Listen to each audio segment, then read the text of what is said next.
ओम श्री परमात्मने नमः। नाम संकीर्तनम यस्य सर्व पाप प्रणाशनम प्रणामो दुख समनः तम नमामि हरिम परम।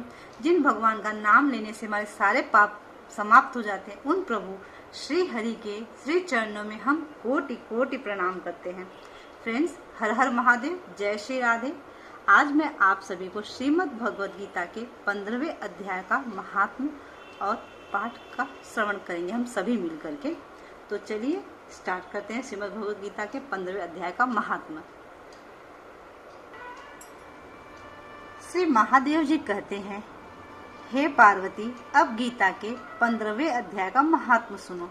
गौड़ देश में कृपाण नरसिंह नामक एक राजा थे, जिनकी तलवार की धार से युद्ध में देवता भी परास्त हो जाते थे। उनका बुद्धिमान सेनापति शस्त्र और शास्त्र की कलाओं का भंडार था। उसका नाम था सरभ मेरुंड। उसकी भुजाओं में प्रचंड बल था। एक समय उस पापी ने राजकुमारों सहित महाराज का वध करके स्वयं ही राज करने का विचार किया। इस निश्चय के कुछ ही दिनों बाद वह हैजे का शिकार होकर मर गया। थोड़े समय में वह पापात्मा अपने पूर्व कर्म के कारण सिंधु देश में एक तेजस्वी घोड़ा हुआ। उसका पेट सटा हुआ था। घोड़े के लक्षणों का ठीक ठीक ज्ञान रखने वाले किसी वैश्य के पुत्र ने बहुत सारा मूल्य देकर उस अश्व को खरीद लिया और यत्न के साथ उसे राजधानी तक वह ले आया। वैश्य कुमार वह अश्व राजा को देने को लाया था। यद्यपि राजा उस वैश्य कुमार से परिचित थे, तथापि द्वारपाल ने जाकर उसके आगमन की सूचना दी। राजा ने पूछा, किस लिए आए हो? तब उसने स्पष्ट शब्दों में उत्तर दिया, देव, सिंधु देश में उत्तम लक्षणों से संपन्न अश्व था, जिसे तीनों लोगों का एक रत्न समझकर मैंने बहुत सा मूल्य देकर खरीद लिया है। राजा ने आज्ञा दी, उस अश्व को यहाँ ले आओ। वास्तव में वह घोड़ा गुणों में उच्च सेवा के समान था। सुंदर रूप का तो मानो घर ही था।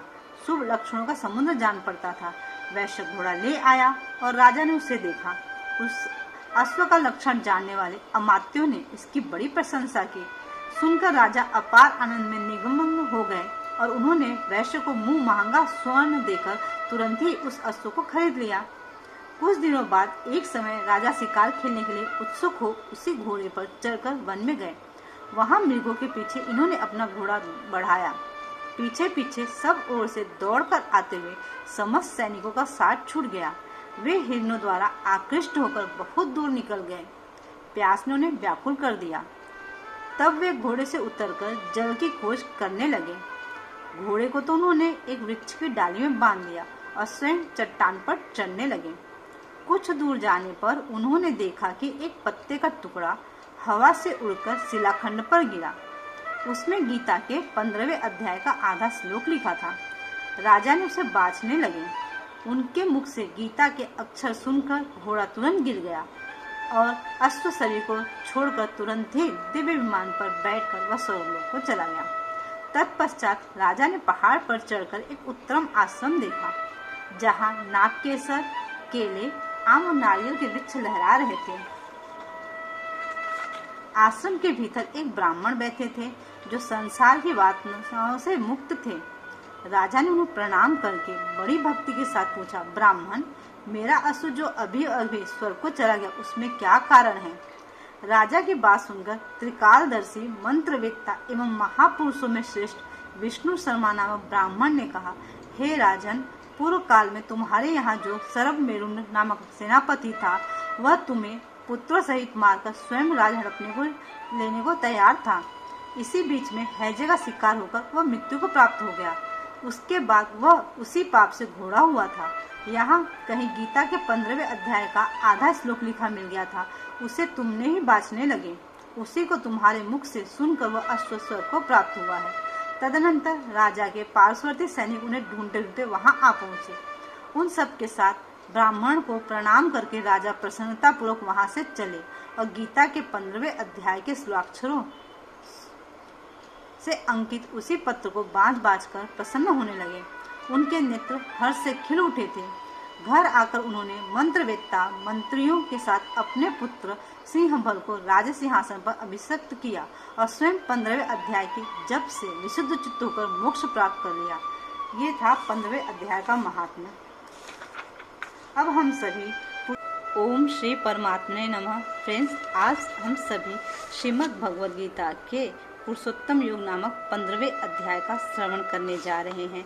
फ्रेंड्स, पुरुषोत्तम योग नामक 15वें अध्याय का श्रवण अगर हम पुरुषोत्तम मास में करते हैं, जिसे हम मलमास भी कहते हैं, जो 3 साल में एक बार आता है, जिसमें 1 महीना अधिक हो जाता है, अगर उस समय किया जाए तो हमें बहुत ही पुण्य की प्राप्ति होती है और प्रभु के प्रति हमारी प्रीति बढ़ती है।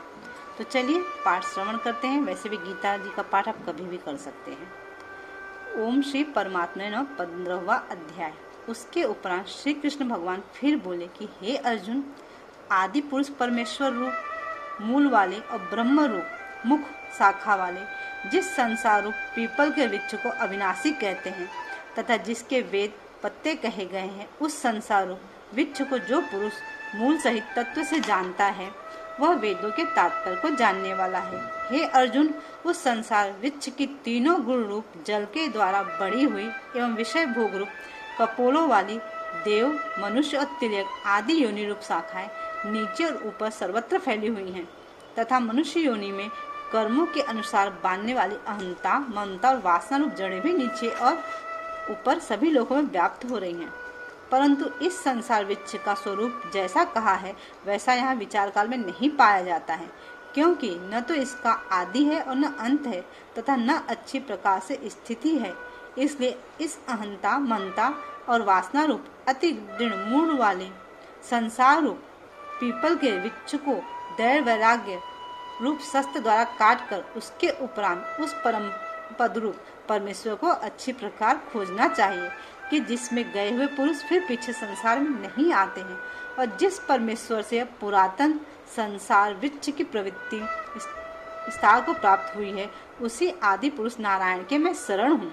इस प्रकार दृढ़ निश्चय करके नष्ट हो गया है मान और मोह जिनका तथा जीत लिया आसक्ति रूप दोष जिनने और परमात्मा के स्वरूप में है निरंतर स्थिति जिनकी तथा अच्छी प्रकार से नष्ट हो गई कामना जिनकी, ऐसे वे सुख दुख नामक द्वंद्वों से विमुक्त हुए ज्ञानी जन उस अविनाशी परम पद को प्राप्त होते हैं। उन स्वयं प्रकाशमय परम पद को न सूर्य प्रकाशित कर सकता है, न चंद्रमा और न अग्नि ही प्रकाशित कर सकती है तथा जिस परम पद को प्राप्त होकर मनुष्य पीछे संसार में नहीं आते हैं, वही मेरा परम धाम है।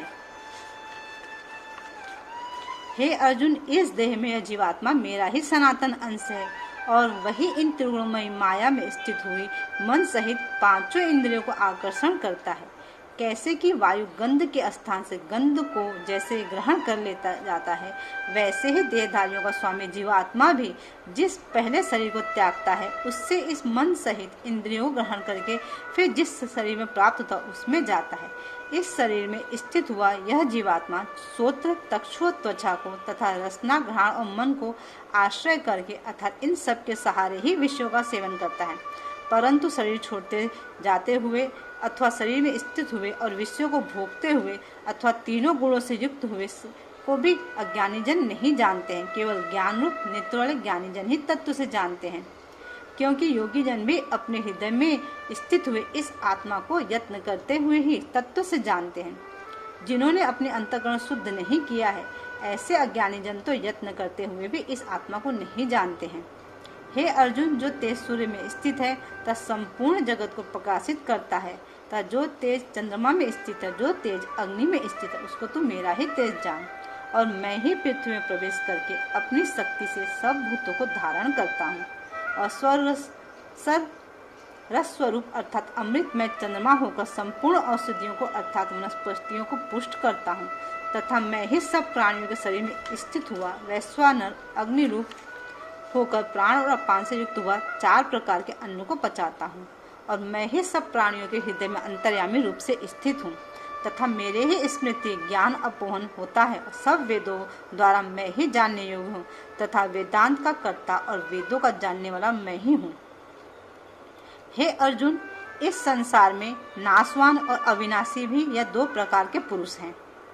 उनमें संपूर्ण भूत प्राणियों के शरीर तो नाशवान है और जीवात्मा अविनाशी कहा जाता है तथा उन दोनों से उत्तम पुरुष तो अन्य है कि जो तीनों लोक में प्रवेश करके सबका धारण पोषण करता है एवं अविनाशी परमेश्वर और परमात्मा ऐसे कहा गया है, क्योंकि मैं नाशवान जड़ वर्ग क्षेत्र से तो सर्वथा अतीत हूँ और माया में स्थित अविनाशी जीवात्मा से भी उत्तम हूँ। इसलिए लोक में और वेद में भी पुरुषोत्तम नाम से प्रसिद्ध हूँ। बोले पुरुषोत्तम भगवान की जय। हे भारत, इस प्रकार तत्व से ज्ञानी पुरुष मेरे को पुरुषोत्तम जानता है। वह सर्वज्ञ पुरुष सब प्रकार से निरंतर मुझ वासुदेव परमेश्वर को ही भजता है। हे निष्पाप अर्जुन, यह अति रहस्युक्त गोपनीय शास्त्र मेरे द्वारा कहा गया है। इस तो तत्व से जानकर मनुष्य ज्ञानवान और कृतार्थ हो जाता है, अर्थात उसको और कुछ भी करना शेष नहीं रहता है। इति श्रीमद् भगवद गीता रूपी उपनिषद एवं ब्रह्म विद्या तथा योग शास्त्र विषय श्री कृष्ण और अर्जुन के संवाद में पुरुषोत्तम योग नामक 15वां अध्याय। फ्रेंड्स, आई होप आप लोग को समझ में आया हो। अगर नहीं भी आया तो प्लीज़ मेरी आपसे रिक्वेस्ट है, आप एटलीस्ट 2 से 3 बार जब पाठ करेंगे, श्रवण करेंगे ना, तो आपको चीज़ें समझ में आ जाएंगी। क्योंकि एक बार में समझना बहुत डिफिकल्ट है। आपके लिए न्यू वर्ड होते हैं। जैसे बच्चा ABCD लिखता है तो आप उससे एक्सपेक्ट करते हो कि एक बार में A लिखना आ जाए, B लिखना आ जाए। नहीं, एटलीस्ट उसको 10 बार ट्राई करना पड़ता है, 10 से ज़्यादा बार ही।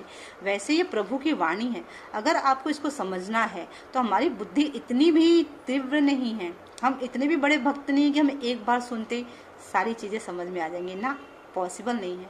तो आपको क्या करना है, एटलीस्ट 3 से 4 बार एक वीडियो को देखिए, समय निकालिए। क्योंकि समय तो मिलता नहीं है किसी के पास भी। आजकल सबसे महंगा क्या है, सबसे मूल्यवान क्या है, समय, और वो हमारे पास होता नहीं है। तो थोड़ा सा बेहतर है इंस्टाग्राम व्हाट्सएप कम यूज करें और समय निकाल के प्रभु की वाणी को सुनें। और आपको कोई डाउट है, कुछ समझ में नहीं आ रहा है, तो प्लीज़ आप कमेंट बॉक्स में मुझे क्वेश्चन कर सकते हैं। वीडियो अच्छी लगती है तो लाइक करें, नहीं अच्छी लगती तो मत करें। और अगर पॉसिबल हो तो आप अदर डिवोटी के साथ शेयर भी कर सकते हैं। नेक्स्ट वीडियो में फिर मिलेंगे, तब तक के लिए जय श्री राधे, हर हर महादेव।